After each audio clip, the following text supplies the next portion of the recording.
Hey everyone, welcome to the KE Report and a company update from Graphene Manufacturing Group. Chatting again with Craig Nicol, the founder and CEO. Company is traded on the TSX Venture Exchange under the symbol GMG and the OTCQX under the symbol GMGMF. Craig, a couple news releases for us to touch on and to address a couple questions that have come in. I have a lot of questions that have come in recently, as I always do, but we're going to focus mostly on the two most recent news releases, starting with December 22nd. We have EPA approval for thermal XR, and December 15th, you had some more graphene battery data that came out focused on the charge time that is now at 6 minutes to be fully charged. So, Craig, let's talk about this EPA approval for thermal XR. Boy, oh boy, it feels like we've been talking about this for a while, waiting for the U.S. government to give you this approval so that you can enter that market. Talk to us now that it seems like you have approval. So what does this mean for thermal XR in the U.S.? Yeah, thanks so much, Corey. Thanks for having me back on. Look, it's a big milestone for the industry, big milestone for us as a company to get the EPA approval conditions for our product. We've agreed to them. They're basically unlimited in terms of volume and basically unlimited in terms of application, although they have to be prescribed under the manner that we've agreed to prescribe them. So they have to be done within safety parameters that we already asked our global customers to prescribe to. So, all very happy with progress there. I think we're the second or third graphene product to be approved with this unlimited volume approval in America for sale. So it's a big thing. Each graphene product is reviewed and its application by the EPA. So it's not like the rest of the world, which genuinely takes a prescribed manner for all graphenes, and all graphene is one graphene. And with the EPA, each graphene is specifically reviewed and understood from all the different angles that the EPA looks at. So it is a big thing for our graphene to be approved. It does mean that we can then go and look and adapt to using it in our graphene lubricant additive and also our graphene additive for lithium-ion batteries, because it's all based off our same graphene. So big opportunity for us to now start to progress to significant sales, and then also to be able to expand out into other products in the American market. The American market is obviously the largest market for coating. We've been saying that for some time. It is an existing market. It is the benchmark that all other industries around the world measure by, and we're with the largest distributor of these specialty products in the HVAC market, with 4,000 distributors with Nu-Calgon already, and they're really raring to go on making this go to the next level. So very happy to launch this early next year, once we sign our consent notice, which we expect in early January. So, Craig, just to get that straight, this is thermal XR that's said in the news release, but this covers your other products, or it could cover the other products within GMG? Yeah, it definitely covers thermal XR, and it could cover the other products, but we need to do a bit more work. You've got to take the wins as you get them with these type of things. So we took this win, and then we're going back for more in the new year to then consolidate how we finalize the approvals for our additive for lubricants and lithium batteries. So very happy to get there. It's a huge tick for our product, our graphene, and the market for where we think this will go. And it's got very big opportunities. It's very encouraging for our other products as well, because they're obviously all made with a similar process. Okay, so you said you still need to sign some consent, it sounds like. Does that mean that we should see sales from at least thermal XR, maybe the other products, starting in January? That's correct. So, I think expectations are we would sign this within about 2 weeks or so, subject to Christmas period and all the rest, and kind of whatever happens during that time for all the lawyers to get around the table to finalize this. It's an unusual document. We will be signing a consent notice, the same with Nu-Calgon, with the EPA, to agree our ability to export this into America. That consent notice will be confidential. We'll then have effectively a monopoly to be able to use that consent notice until it then gets to become law, which will take another year into the federal government. But even then, you need to be supplying the product under the prescribed consent notice parameters. So even when it becomes law, you'll need to comply with how it's made and how it's put together. So it'll still be quite a big barrier for others to come and bring product underneath it. And therefore, it will still be genuinely, focused on our product through that approval. So it's a big, I guess, barrier to entry. It was a big barrier for us to get. And now I think it's going to be fair to say it's been a barrier for others to come in and supply under. I don't really know how anyone else could do it really, but I think maybe some people might find a way in a few years' time. So in the meantime, we've got to we've got to get our product out there with Nu-Calgon. We've obviously been working with them for many years now, more than 3 years, and they've got a number of big events planned to launch this with all their sales staff and through distributors through many countries in North America. And that's the way, we've really got to capitalize on all our work here, and that's what we plan to do. So, Craig, do you have any insights, or has Nu-Calgon given you any sort of insights on the amount of product they need, the amount of sales that they think they can generate right out of the gate, or at least in the first couple months? Yeah, so you got to, with this new type of technology and launching an industry that is somewhat, now I'm pumped for it, but we've really got to push it as well, and promotion-wise. You've got to be careful. Do you put a small pack of 20 litres or a litre or say a quart or, multiple gallons, for instance, into every one of those 4,000 distribution points? Is that how you launch it? Or do you launch specifically so that it gets really successful and then you bring out? Those are the things we're working through. Nu-Calgon obviously has been doing this for 70 years, and they're one of the best in the space, and they know how to bring liquids to all of these markets. So, they are a master distributor too, so they'll be working with the distributors to be able to bring it to market. And some of the distributors are massive, and some of those distributors actually brought us to Nu-Calgon to actually work with Nu-Calgon because the distributors wanted to see it in the market. So those distributors who were there first will be then, very keen, obviously, to push it out to market. And then how they bring it to market is going to be, up to how they see this. So it's going to be, at least thousands of litres per annum. We know that. It's just how and when it will get launched. Obviously, we're making the bulk nano fluid. We ship it to Nu-Calgon. They then put it into various different packs for the American market, and then they distribute to their customers. So we are working hand in hand with Nu-Calgon, and we'll obviously marketed as a product called CoolWorks in the Americas, powered by GMG Graphene. So our, I guess, first material business opportunity, which is showing how we're marketing ourselves as the Intel inside of GMG, of Graphene, it is now going to be launched next year. Very exciting. We have others in that space coming along. We think that our graphene added into, or shown to be the additive that makes things work, will be the branding that will also differentiate us in the market as well. So, Craig, who's in charge of marketing? Is this going to be a big cost for GMG, the company, to get this into market, or does Nu-Calgon take on some of this? Yeah, well, Nu-Calgon obviously has, existing marketing methods that it has to launch the product. It's got the I think it's the largest air conditioning conference convention in the world. That's in February. Then it has its own sales team, which is quite an interesting focus for this industry. I think a lot of them have agents rather than their own sales force, so they're very, very prescriptive about how they've been marketing, bring products to market in the past, and that's why we work with them. They're basically the Cadillac of the air conditioning fluids market in America, which, obviously what we expect we are as well. So, we'll be taking a lot of lead from them. Their distributors, their customers will also be wanting to market in certain ways as well. We'll be looking to support them, however we need to. But they also do know how to market to the HVAC market. It's a very technical market. It's also a market that requires the ultimate in precision because their products are needed for a very long time and perform, throughout that time without degradation. So, every time we do our coding goes onto an installation in America, we need to make sure that it does, accord with what customers expect. So we're going to need to learn how that happens and operates through different distributors and with Nu-Calgon as well.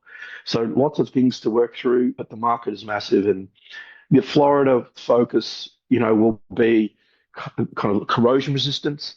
And then the California focus will be energy saving focus. So two very different markets, two different applications, but the same product. And then you have the data center application market, which is just massive alone, which Nu-Calgon expects to work on as well. So, I think, many things we've got to focus on getting this into the market, getting good traction, showing good results, and then promoting it into the rest of the market from there. So this really sounds like a B2B type strategy or a go-to market strategy here, where you need to get in front of these OEMs, these large companies that produce these sort of products or build these data centers. So I guess when you do get some sales, we should expect that they're significant in size because you are going to be dealing with other large companies. Yeah, that's correct. You're talking thousands of liters type operation, and we'll be supplying directly to Nu-Calgon, and then Nu-Calgon will be supplying to the distribution network, and then they'll be then going on to quoting onto into different sites, and then onto existing air conditioning service, and then onto how it gets sprayed as we launch in different areas of the market. So we've obviously launched the BayRef service in Australia, which has 8 to 9 workshops in Australia, which coat BayRef air conditioning and refrigeration coils, basically within a week time requirement at fixed pricing. So we can obviously roll that out in America with our partners there, and that's been quite successful. That's really been quite a differentiator. It's only been going on for less than a month, and we've had some great results there. So the chance to kind of bring that to America, which is a fundamental different solution and service, and copy the learnings across, which will be really something special for the market to see, is another way to actually access the market with that as well. Okay. Well, Craig, I think the next questions that are going to be coming for Thermal XR are what do the sales look like? But we'll talk about that in the new year. Let's move on to this battery data that was released December 15th. Really seems like this is all around a 6-minute full charge time. Take us through why this is important, why charge time is so critical here. Yeah, so we've been looking at the market, and we've been talking to customers. And when we announced that battery, obviously some years ago now, the thing that really struck the B2B market, it was how fast this battery could be charged and how long it could be charged for and how many cycles. Thousands of cycles and really fast charging, 5, 6 minutes. And that just kept on resonating with companies. And that's the thing that people said is just a problem with the market. Lithium batteries just can't do it. They really can't do less than 30 minutes. And even if 30 minutes, you're really pushing it. It creates problems for shortening the life of the battery. The performance of the battery just starts to degrade. So we really focused in on that being the biggest part of, I guess, user specification for the battery development. And that's where we've come out. So, when we say it charges in 6 minutes, that's because that's all we do. We basically just charge this thing in 6 minutes. It's not an afterthought. It's not something that people have done to show that it could be as a side trick, as a, carnival type trick where you say, oh, look, it can do it. No, this is what it does. It loves being charged really fast. That's what our battery tech does. It's always been that way. That's the way we test it. In our sprints, we focus on charging the battery in 5, 6 minutes to determine its energy density, determine how long it can go for, and we design around that. So that's why we can do weekly sprints, because the battery's charged so fast and we get data so quickly, we can change tack the next week. Typical charging, for a lithium-ion battery is about 3 to 4 weeks to charge to set it up. We do it in about 3 hours. And so we can get this data and go on the next week to optimize and work from there. So the main focus of this battery is a really fast charging, low cost, thousands of cycles. And that is a massive market, which is currently untapped. It's the closest thing that's out there, and it's what we said in the press release, is an LTO battery, lithium titanium oxide battery. They can, there's different prices out there, but they can be charged up to $1,500 a kilowatt hour, which is, 15 times existing pricing for lithium batteries. So they're kind of uneconomic. And we've heard this from our customers. They've said, we'd love to use LTO, but they're too expensive. But LTO, meanwhile, has grown, even though they're expensive, they've grown to $6 billion a year in market size in sales, and they're expected to grow another, 4 or 5 billion sales in the next 4 or 5 years. So the market's clearly there. And if you look in our press release, it shows all the different applications they're useful for. Fast charging electronics, fast charging grid applications, fast charging, EV applications, for regenerative braking, for basically buses to be able to get long life bus batteries that can charge quickly. You need an LTO battery. Lithium batteries otherwise don't work. And that's been recognized around the world for a number of companies. And even CATL, the largest battery company in the world, is now starting to make them. There's a big battery need there for B2B charging, and it's not being met by lithium batteries, and it cannot be met by the technology. And this is what we've focused on. The 6-minute charge is honestly just the thing that we've focused on. If you walk through our battery labs for the last 3 years, we've had big data points up, and that is 6-minute charge, 10,000 cycles, and we want to get to 100 watt hours per kilogram. And that is not currently available in the market at all. And we think the market is massive. We think we will turn many batteries, many applications onto us, many even diesel engine applications onto on our battery with our technology, especially at low cost. So we're not at 100 watt hours per kilogram. We think we're going to get there very soon. That's what our press release was. We thought we'd get it out where it was. We were at less than 60, but we're half of that when we charge in 6 minutes. That is amazing. That doesn't happen. Lithium batteries don't even work in charging in 6 minutes. We've tested it ourselves. So when we start to get to 100 watt hours per kilogram, we think we're beyond LTO, which is obviously the market leader in the space. And then we think, we'll continue to drive that energy density, but it's all about fast charging. That's what it's all about. And the applications and the limit in the market is really massive. We're literally talking to the biggest companies in the world in this space, and they're all very excited. But we need to get the next couple of months under our belt, get this consistency, reliability at the higher energy density, and anything above 100 for us is just pure cream. 100 watt hours per kilogram is our space where we need to get to, and we're very close. But it's all about 6-minute charge time. And when we put those two together with long life, low cost, safe, as well as the opportunity to recycle these batteries, then you start to get very competitive. So that's why we're very, very happy with where we got to. Very proud of the team. You're talking about a team that is literally 10 to 100 times smaller than any other battery team out there, and yet we're still smashing it. So very happy. So Craig, what other data matters then? It sounds like you're alluding to a little bit of that energy density, but there's all kinds of other data that people send me questions on and ask, how does this compare to other batteries? Is that big enough or large enough to compete in a market? It sounds like a lot of the focus here simply being on charging, but what else, battery data-wise, should we be paying attention to?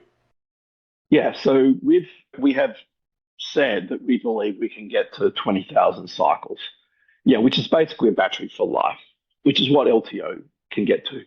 And that's where we think we will get to. So we don't see a deterioration that you would normally see with lithium-ion batteries. Lithium-ion batteries tend to deteriorate over 1,000 cycles. It depends, but they can get higher, but they have to be charged very slowly so that they don't start to deteriorate. What we're saying is ours will perform for thousands of cycles at very fast charging, which is what basically very few, if no batteries, really do.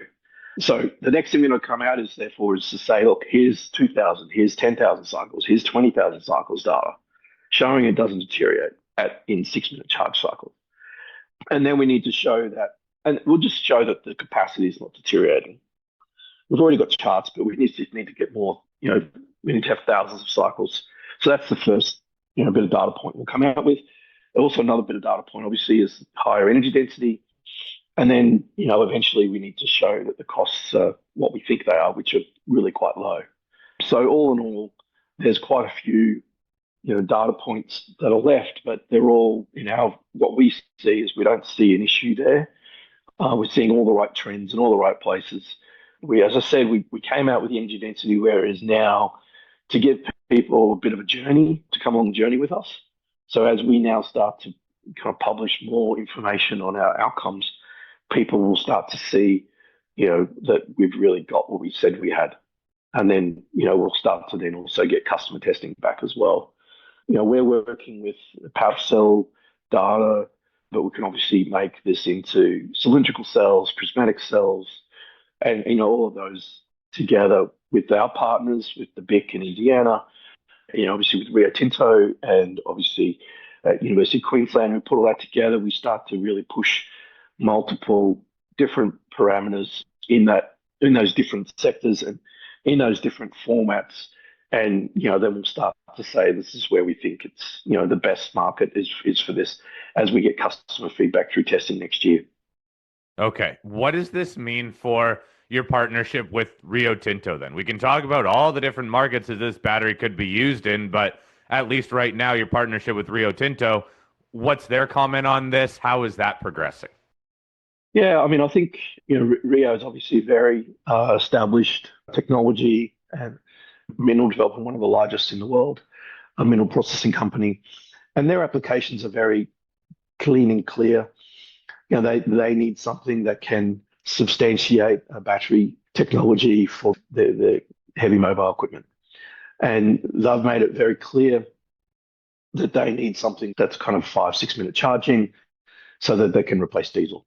And they've also made it quite clear that they need to be over 100 watt hours per kilogram. And then that's kind of where we're at. So, in terms of where we're going, we're very close to finishing the milestones that they've asked us to do. So that's, we're very happy to kind of get to where we are. Obviously, everybody wants us to be faster, including us, but you can't schedule innovation. I've learned that from Bob Gallion, who was chief engineer of GM and chief technology officer of CATL on our board right now. And you've really got to go as fast as you can. You've got to pull on all the levers you can. You've got to pull on all the threads you can for scientific inquiry, and then test it as fast as you can.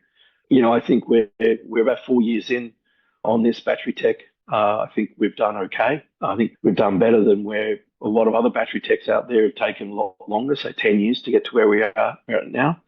I think this next year with our partners and our knowledge on the battery is, I think is going to enable us to and the different NDAs we've already signed with these big companies. I think pretty much everybody knows about it. That there's enough knowledge in the industry around that we do this. We've had all the big battery companies come and talk to us.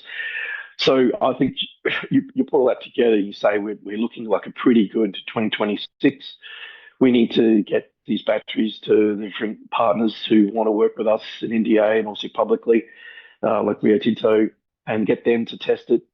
Some of them can test it early. Some of them need a lot more packs, need a lot more cells together before they can test it. Some of them can't test it at all. They need all the data provided by a third party. And we've got a number of third parties who've stepped up as well over the years who said they want to work with us on this. So very, very exciting. We just got to work through it. And, I love that type of challenge to get to deliver stuff that, it's just working through it. So that's where that's at now. It's just, it's really just been 4 years of hard slog, right? Enormous amount of work and to get here. And now we enjoy some of the rewards, which is great. But we still got a lot of work to do. But, that where we've got to in this last month with this announcement is significant. And if you look at the press release, the words from Bob Gallion about how he's never seen technology like this and the potential for this to disrupt the lithium-ion battery industry is really something. He would not have said that without, obviously, a thorough understanding and knowledge of what this can do compared to the rest of the industry. So, Craig, what news do we watch out for then? It sounds like this was a big stepping stone for you, but it also sounds like this isn't going to be in market. There aren't going to be any sales in the near term. What else news-wise would be coming? Yeah, so it's thousands of cycles. So how long it cycles for in 6 minute cycling time. And then the next one is the energy density. And then performance data from third parties. I think those are the next kind of testing data. We're working with a number of companies who've said that they want to work with us in this space. Very, very well-known companies. So, that there's potential partnerships there, although some of them really like to keep things secret in this space. They really like to keep technology quite confidential. You'll notice many batteries are announced now with almost no knowledge about them. They don't detail anything about them. This is what the new norm is for this industry. So we'll see how well those progress. Do they want to become public with us? Sometimes we want that to happen. Sometimes we don't want that to happen. Depends on a number of different factors. So maybe a focus on joint venture partnerships as well could be where this is going. But we've got to do a lot of things to get these big companies there. They know all the trips and traps of, that can happen with these types of technologies. But, I think we've substantially progressed it in the last couple of months, that I think those conversations are going to be quite fruitful in the new year as well. All right, Craig, we'll wrap it up here. Look, I'm going to get all these other questions addressed when we chat early in the new year, but I did just want to cover these most recent news releases and try to give everybody an idea of what this means for path to market. So everyone keep sending me your questions. Craig, in the meantime, thanks for recapping this news. I hope you have a very Merry Christmas, Happy Holidays, Happy New Year. Thanks, Corey. Same to you, mate.